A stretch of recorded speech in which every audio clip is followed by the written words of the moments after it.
আপনাদেরকে স্বাগত জানাচ্ছি। আমি ফিরোজ তোহা। শুরুতেই সংবাদ শিরোনাম জানিয়ে দেব এই মুহূর্তে হাতে পাওয়া সর্বশেষ গুরুত্বপূর্ণ আপডেট বাংলা সংবাদ। শুরুতেই থাকছে শেখ হাসিনার পতন নিয়ে রিমান্ডপ্রাপ্তদের চাঞ্চল্যকর মন্তব্য। মানুষের প্রতি চরম ক্ষোভ ছিল শেখ হাসিনার। ছাত্র জনতার আন্দোলনকে কেন্দ্র করে আওয়ামী সরকারের পতনের আগে তৎকালীন প্রধানমন্ত্রী শেখ হাসিনাকে আওয়ামী নেতারা অনেক পরামর্শ দিয়েছিলেন, কিন্তু তাদের কোনো পরামর্শই শেখ হাসিনা কানে তোলেনি। অর্থনৈতিক দুরবস্থার কথাও তাকে বারবার মনে করে দেওয়া হয়েছে। ছাত্র জনতার দাবি মেনে নিতে বলা হয়েছে, উনি তাদের কোনো কথাই কর্ণপাত করেননি। Sheikh Hasina police, answer, BGB এবং সেনাবাহিনীর উপর নির্ভর করে ক্ষমতায় থাকতে চেয়েছিল। প্রয়োজনে যত লাশ ফেলতে হয় ফেলুক, তারপরেও শেখ হাসিনা ক্ষমতায় থাকার দাবি জানিয়েছিলেন। শেখ হাসিনার সরকারের পতনের কারণ জানতে চাইলে ডিবি হেফাজতে থাকা আওয়ামী কর্মকর্তারা বলেন, জয়কালে ক্ষয় নাই, মরণকালে ঔষধ নাই। এই প্রবাদটি শেখ হাসিনার জন্য সত্য প্রমাণিত হয়েছে। রিমান্ডপ্রাপ্তরা একে একে চাঞ্চল্যকর তথ্য দিচ্ছেন শেখ হাসিনার বিরুদ্ধে। প্রিয় দর্শক, আসুন জানবো কে কি তথ্য দিয়েছেন শেখ হাসিনার বিরুদ্ধে। এ বিষয়ে থাকছে একটি বিস্তারিত আলোচনা, সঙ্গে থাকুন। এবারে জানাবো বাইডেন ও নরেন্দ্র মোদীর ফোনালাপ, হোয়াইট হাউসের বিবৃতিতে নেই বাংলাদেশের প্রসঙ্গ।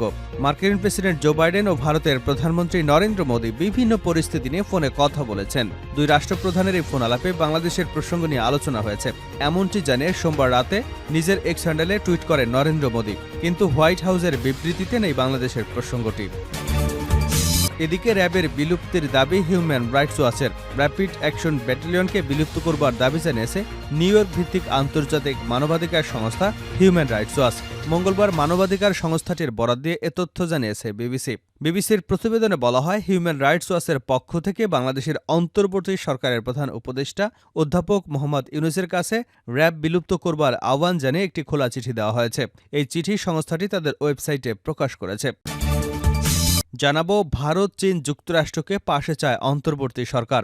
বাংলাদেশ থেকে রোহিঙ্গা প্রত্যাবাসন করতে চীন, আমেরিকা এবং ভারতকে পাশে চায় অন্তর্বর্তী সরকার। এ লক্ষ্যে যুক্তরাষ্ট্রের ডিপার্টমেন্ট অব স্টেট চীনের বাংলাদেশের দূতাবাস এবং ভারতীয় হাইকমিশনের সঙ্গে একটি বৈঠকের আয়োজন করতে যাচ্ছে অন্তর্বর্তী সরকার। এর আয়োজক থাকবে বাংলাদেশের উপদেষ্টা কার্যালয়, সমন্বয় করবে স্বরাষ্ট্র মন্ত্রণালয়। আগামী সেপ্টেম্বর মাসে সুবিধাজনক দিনে এই বৈঠকের বিষয়ে প্রধান উপদেষ্টা ড মোহাম্মদ ইউনূস ইতিমধ্যেই সম্মতি দিয়েছেন। জানিয়ে দেব, জাতীয় নির্বাচন নিয়ে বিএনপি চায় রোডম্যাপ, তাড়া নেই জামায়াতের। অন্তর্বর্তীকালীন সরকারের প্রধান উপদেষ্টা অধ্যাপক ড মোহাম্মদ ইউনূস জাতির উদ্দেশ্যে যে ভাষণ দিয়েছেন, ওই ভাষণে বিএনপির সঙ্গে তাদের রাজনৈতিক মিত্র জামায়াতের মতপার্থক্য দেখা দিয়েছে। রাষ্ট্র সংস্কার নিয়ে দু দলের মধ্যে মতের মিল থাকলেও জাতীয় নির্বাচনের রোডম্যাপ নিয়ে তাদের দুধরনের বক্তব্য উঠে এসেছে। এবং সর্বশেষ জানাবো, ভারতের পানি বাংলাদেশ তলিয়ে দেয়, এর স্থায়ী সমাধান দরকার।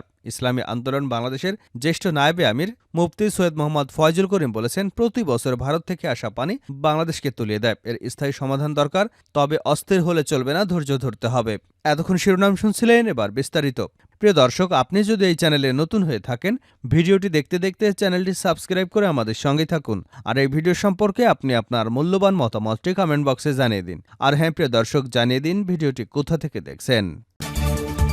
মানুষের প্রতি চরম ক্ষোভ ছিল শেখ হাসিনার। শেখ হাসিনার পতন নিয়ে রিমান্ডপ্রাপ্তদের চাঞ্চল্যকর তথ্য।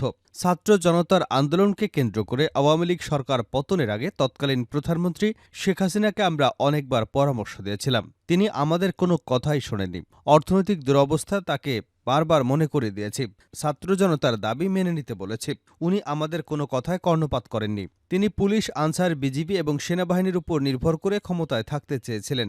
ঢাকা মহানগর গোয়েন্দা পুলিশ হেফাজতে রিমান্ডে থাকা আওয়ামী লীগের 14 দলের নেতারা এসব কথা বলেন। শেখ হাসিনা সরকারের পতনের কারণ জানতে চাইলে তারা ডিবি কর্মকর্তাদের বলেন, জয়কালে ক্ষয় নাই, মরণকালে ঔষধ নাই। এ প্রবাদটি শেখ হাসিনার জন্য সত্য প্রমাণিত হয়েছে, কারণ গত 15 বছরে শেখ হাসিনা যতগুলো সিদ্ধান্ত নিয়েছিল সবই তার পক্ষে গিয়েছে। আর এবার ছাত্র আন্দোলনকে ঘিরে তিনি যত সিদ্ধান্ত নিয়েছেন সবই তার বিপক্ষে গিয়েছে। সংশ্লিষ্ট একাধিক সূত্রে জানা গেছে এসব।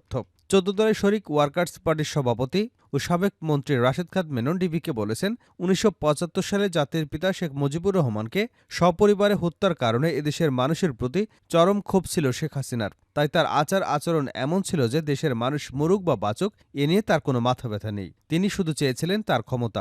আজীবন ক্ষমতায় থাকা লোভ তাকে পেয়ে বসেছিল। এই মানসিকতাই তার জন্য কাল হয়েছে। ডিবি পুলিশের জিজ্ঞাসাবাদে ১৪ দলের অন্যতম শরিক জাতীয় সমাজতান্ত্রিক দলের সভাপতি ও সাবেক মন্ত্রী আহসানুল হক ইনু বলেন, শেখ হাসিনার সরকারের প্রথম ৫ বছর আমি মন্ত্রী ছিলাম। পরে ১০ থেকে ১১ বছরে আমরা সরকারে ছিলাম না, তবে ১৪ দলের জোটের শরিক ছিলাম। জোটের শরিক হিসেবে আমরা শেখ হাসিনাকে অনেক পরামর্শ দিয়েছি, ছাত্রদের দাবি মেনে নিতে পেরেছি। যেসব পুলিশ সদস্য ছাত্রদের উপর গুলি চালিয়েছে তাদের বিরুদ্ধে ব্যবস্থা নিতে বলেছি, টাকা পাচারকারীদের ধরতে বলেছি।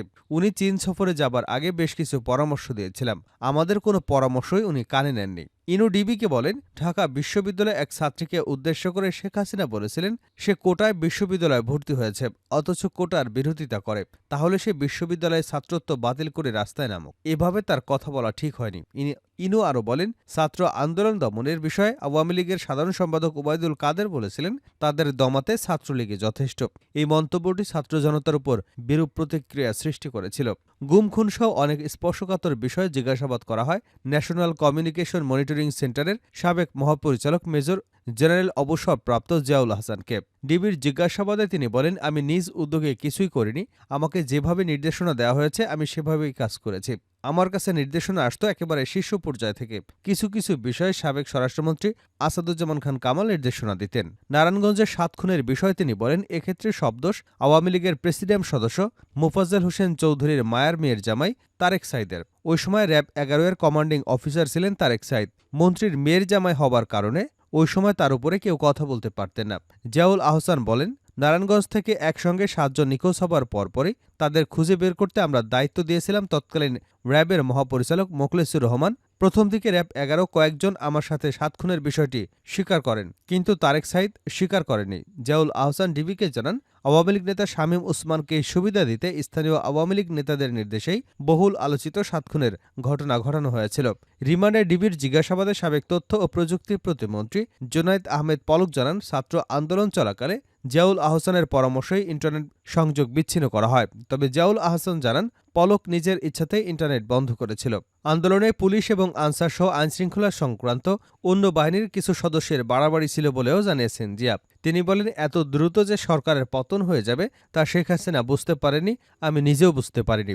জানতে চাইলে ঢাকা মেট্রোপলিটন পুলিশের কমিশনার মইনুল হাসান বলেন, ডিবি হেফাজতে যারা আছেন তারা একজন এক ধরনের তথ্য দিচ্ছেন, তাদের দেওয়া তথ্য যাচাই করে দেখা হচ্ছে। তিনি বলেন, যারা রিমান্ডে আছেন হত্যার ক্ষেত্রে তাদের কেউ নির্দেশদাতা, কেউ পরামর্শদাতা, কেউ অর্থ বিনিয়োগকারী, কেউ ইন্ধনদাতা। আমরা মূলত হত্যা মামলায় তাদের জিজ্ঞাসাবাদ করছি। তবে প্রসঙ্গক্রমে আরও অনেক বিষয় চলে আসছে, ওইসব বিষয় আমাদের গোয়েন্দারা নোট করে রাখছেন। মানি লন্ডারিং সহ আর্থিক যেসব অনিয়ম দুর্নীতির বিষয় উঠে আসছে সেগুলো নিয়ে দুর্নীতি দমন কমিশন এবং ক্রিমিনাল ইনভেস্টিগেশন ডিপার্টমেন্ট ইতিমধ্যেই কাজ শুরু করেছে। হোয়াইট হাউসের বিবৃতিতে নেই বাংলাদেশের প্রসঙ্গ। মার্কিন প্রেসিডেন্ট জো বাইডেন এবং ভারতের প্রধানমন্ত্রী নরেন্দ্র মোদী বিভিন্ন পরিস্থিতি নিয়ে ফোনে কথা বলেছেন। দুই রাষ্ট্রপ্রধানের এই ফোন আলাপে বাংলাদেশের প্রসঙ্গ নিয়ে আলোচনা হয়েছে। এমনটি জানিয়ে সোমবার রাতেই নিজের এক্স হ্যান্ডেলে নরেন্দ্র মোদী একটি পোস্ট করেন, কিন্তু হোয়াইট হাউসের বিবৃতিতে বাংলাদেশের প্রসঙ্গটি নেই। নরেন্দ্র মোদীর সঙ্গে জো বাইডেনের ফোন আলাপের পর হোয়াইট হাউস এক বিবৃতি দেয়। সেখানে বলা হয়, জো বাইডেন ভারতের প্রধানমন্ত্রী নরেন্দ্র মোদীর সঙ্গে কথা বলেছেন।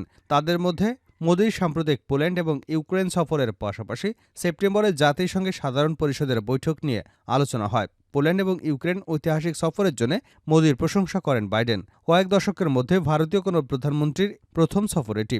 ইউক্রেনের জন্য শান্তি এবং চলমান মানবিক সহায়তা বার্তার জন্য মোদীকে ধন্যবাদ জানান বাইডেন।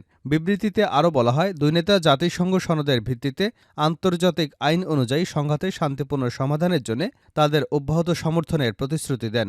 তারা ইন্দো প্যাসিফিক অঞ্চলে শান্তি এবং সমৃদ্ধির অবদান রাখতে কোয়াডের মতো আঞ্চলিক গোষ্ঠীর মাধ্যমে একসাথে কাজ করার জন্য তাদের অব্যাহত প্রতিশ্রুতির উপর জোর দিয়েছেন। কিন্তু বিবৃতির কথা কোথাও বাংলাদেশের ইস্যুতে বলা হয়নি। অথচ মোদির এক্স বার্তায় বলা হয়, বাংলাদেশের দ্রুত স্বাভাবিক অবস্থা ফিরে আসার প্রয়োজনীয়তার উপর গুরুত্ব আরোপ করছে দুই দেশ।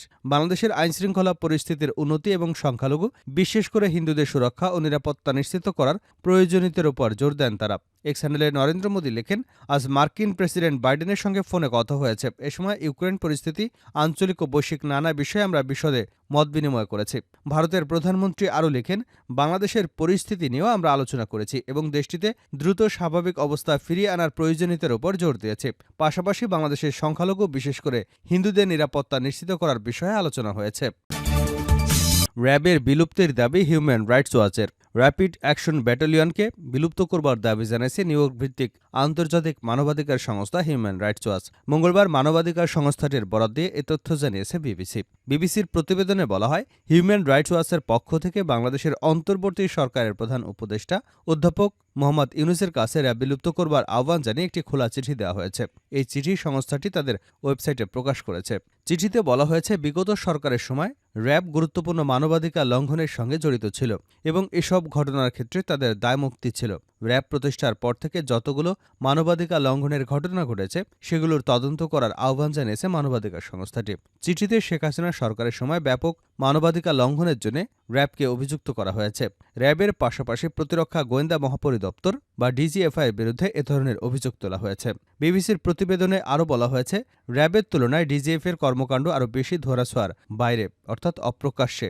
এই সংস্থাটির বিরুদ্ধে অনেক অভিযোগ মানুষের মুখে মুখে থাকলেও তা প্রকাশ করার সাহস কেউ পায়নি। বহু মানুষকে গুম কিংবা বছরের পর বছর গোপন বন্দিশালায় আটকের বিষয়টি সবার চোখের সামনে আসে যখন শেখ হাসিনা পতনের পর দেশ ছেড়ে পালিয়ে যান। র্যাবের বিলুপ্তি নিয়ে মানবাধিকার কর্মী নূর খান লিটন বিবিসিকে বলেন, সার্বিকভাবে র্যাবের ইমেজ এমন একটা পর্যায়ে এসে পৌঁছেছে, সেখান থেকে র্যাবকে টেনে তোলা মুশকিল। র্যাব বর্তমানে যেভাবে কাজ করছে, এভাবে একটা বাহিনী পরিচালনার সুযোগ নেই। র্যাব ইমিডিয়েট বিলুপ্ত করা দরকার, কারণ তারা সমাজে একটা ভীতিকর অবস্থা তৈরি করেছে। তবে সেনাবাহিনীর সাবেক ঊর্ধ্বতন কর্মকর্তারা বলেছেন, র্যাব বিলুপ্ত না করে সেটি সংস্কার করা জরুরি এবং এই বাহিনীকে যাতে ভবিষ্যতে রাজনৈতিকভাবে ব্যবহার করা না যায় সেটি নিশ্চিত করা জরুরি। উল্লেখ্য, র্যাব পুলিশের অধীনে একটি বাহিনী হলেও এর কর্মকর্তাদের বড় অংশ আসে বিভিন্ন সামরিক বাহিনী থেকে। ভারতের পানি বাংলাদেশ তুলিয়ে দেয়, এর স্থায়ী সমাধান দরকার, সৈয়দ ফয়জুল করিম। ইসলামী আন্দোলন বাংলাদেশের জ্যেষ্ঠ নায়েবে আমির মুফতি সৈয়দ মোহাম্মদ ফয়জুল করিম বলেছেন, প্রতি বছর ভারত থেকে আসা পানি বাংলাদেশকে তুলিয়ে দেয়, এর স্থায়ী সমাধান দরকার। তবে অস্থির হলে চলবে না, ধৈর্য ধরতে হবে। মঙ্গলবার সকালে কুমিল্লায় বন্যাদুর্গত এলাকা পরিদর্শন এবং হাদিয়া বিতরণ করতে গিয়ে মোহাম্মদ ফয়জুল করিমের সাথে কথা বলেন। ইসলামী আন্দোলনের নেতাকর্মী আজ কুমিল্লা, ফেনী এবং নোয়াখালী বন্যাদুর্গত এলাকা পরিদর্শন করেছেন। ফয়জুল করিম আরও বলেন, বাংলাদেশের জনগণ স্বেচ্ছাসেবী হিসেবে নিজেদের অর্থ দিয়ে শক্তিশালী বাঁধ দিতে পারলে আগ্রাসী ভারত আর কখনো তলিয়ে দিতে পারবে না। বাঁধ দেওয়া হলে কখনো ভারতের সামনে মাথা নত করতে হবে না।